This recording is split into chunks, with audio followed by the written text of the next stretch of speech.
বিলাসীপাৰাত অব্যাহত আছে বালি মাফিয়াৰ দপদপনি। কাঠালদি গৌৰাং নৈৰ বুকুত অবাধ হাৰে চলাইছে বালিৰ খনন কাৰ্য। কাঠালদি গাঁৱৰ একাংশ বালি মাফিয়াই বন বিভাগ আৰু আৰক্ষীক চেলেঞ্জ দি গৌৰাং নৈৰ বুকুত চলাই আহিছে বালিৰ খনন কাৰ্য। বালি মাফিয়াই দিনে নিশাই ট্ৰেক্টৰ আৰু জেচিবিৰে অব্যাহত ৰাখিছে অবৈধ খনন কাৰ্য। এই খনন কাৰ্যৰ ফলত কাঠালদি গাঁৱত গৰাখহনীয়াৰ তীব্ৰ ভাবুকি আহি পৰিছে। তাৰ পাছতে সৰব হৈ পৰে আৰক্ষী প্ৰশাসন। তেনে বালি মাফিয়াৰ বিৰুদ্ধে হালকুচা আঞ্চলিক বন বিভাগৰ দল আৰু বিলাসীপাৰা আৰক্ষীৰ যৌথ অভিযানত গৌৰাং নৈৰ বুকুৰ পৰা বৃহৎ পৰিমাণৰ পাইপসহ এখন ট্ৰেক্টৰ জব্দ কৰে। এই অভিযানকাৰী দলটোৰ উমান পাই মাফিয়াই খনন কাৰ্য কৰা মেচিন আৰু জেচিবিলৈ পলাই যাবলৈ সক্ষম হয়।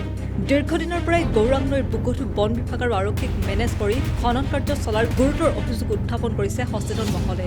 পৰৱৰ্তী সময়ত বালি মাফিয়াৰ বিৰুদ্ধে হালকুচা আঞ্চলিক বন বিষয়া আৰু বিলাসীপাৰা সমজিল্লাই কি ব্যৱস্থা গ্ৰহণ কৰিব সেয়া পৰৱৰ্তী সময়ত লক্ষণীয় হ'ব।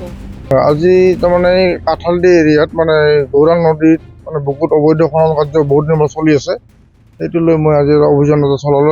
আমাৰ ইয়াতে ধুবুৰী প্ৰটেকশ্যন ব্ৰাঞ্চ অফিচাৰ তেওঁৰ পাৰ্টি আছিলে, প্লাছ বিলাসীপাৰা থানাৰ ছেকেণ্ড অচি তেওঁৰ পাৰ্টি আছিলে। গৈ পেলাই আমি তাত মানে যেতিয়া স্পটত গৈ মানে কি নাপালোঁ, যিটো বালি খন্দা কিটো মেচিনটো থাকে সেইটো অলৰেডি লৈ গ'ল।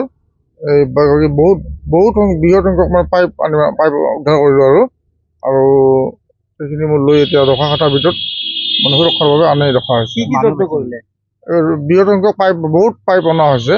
এই বালি খন্দা মেচিন, বালি উঠোৱা পাইপবিলাক উঠোৱা হৈছে। হয়, মানুহ সেইখিনি আমাৰ নাপালোঁ, মানুহ সেইখিনি আমাৰ নাছিলে। যিহেতু স্পটত যাই দেখিছে এনেকৈ খনন চলি আছে, হয়, এই খনন কৰাৰ বিৰুদ্ধে ইহঁতৰ বিৰুদ্ধে কি ব্যৱস্থা গ্ৰহণ কৰিব আপোনালোকে? এতিয়াতো আমি মানে আমাৰ ৰেগুলাৰ পেটাৰ্ণ থাকিব। এতিয়া নেক্সট তেওঁলোকক আৰু তেনেকুৱা অবৈধ খনন কাৰ্য কৰিব আমি নিদিওঁ। আমি যদি তেনেকুৱা কিবা পাওঁ মানে এই অভিযুক্ত আসামীক পাওঁ মানে আইন চালান দিম। বিলাসীপাৰাৰ পৰা সুৰুজ জামান, নিউজ ডেস্ক ৰিপৰ্ট।